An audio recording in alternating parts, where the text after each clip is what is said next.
एक बार पुराने पहाड़ों से घिरे एक हरे भरे राज्य में सिराज नाम का एक बुद्धिमान राजा रहता था।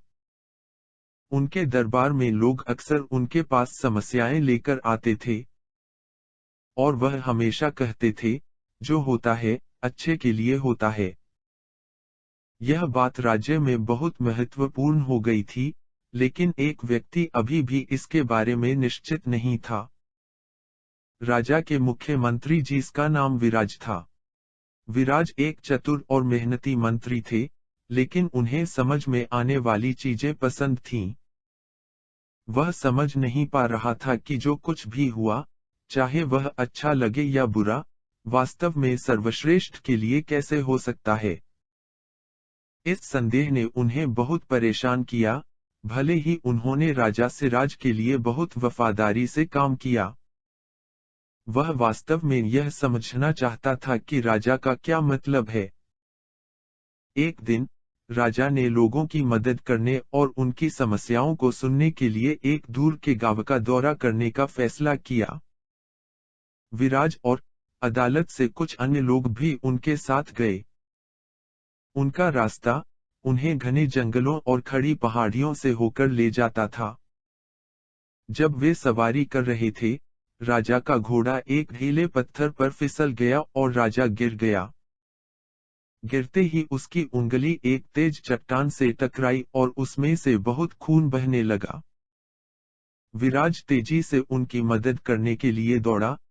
राजा पीड़ा और दर्द में लग रहा था, लेकिन वह अभी भी थोड़ा मुस्कुरा रहे थे। चिंता मत करो विराज, कहते हुए उन्होंने कपड़े के टुकड़े से अपनी उंगली लपेटते हुए कहा।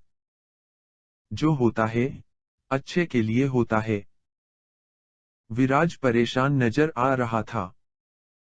मेरे प्रभु, यह चोट अच्छी कैसे हो सकती है? उसने पूछा। हमें तुरंत महल वापस जाना चाहिए ताकि आपको उचित देखभाल मिल सके। राजा सिराज ने धीरे से सिर हिलाया।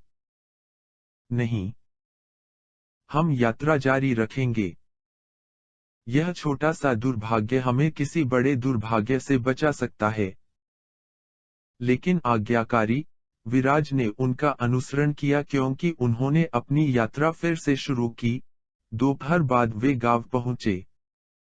गांव वाले अपने राजा को देखकर बहुत खुश हुए और राजा के मना करने के बावजूद भव्य स्वागत की व्यवस्था करने में जल्दबाजी की।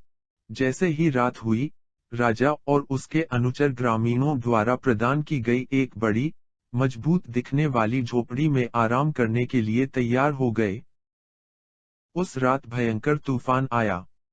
बिजली चमकी, गड़गड़ाहट हुई और बारिश से छत ढह गई। अचानक एक जोरदार आवाज आई। एक विशालकाय पेड़ गिर गया था।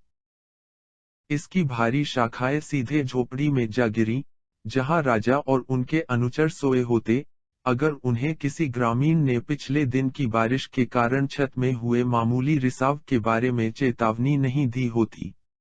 इसके बजाय वे पास की एक छोटी, साधारण झोपड़ी में चले गए थे, जो तूफान से अछूती रही।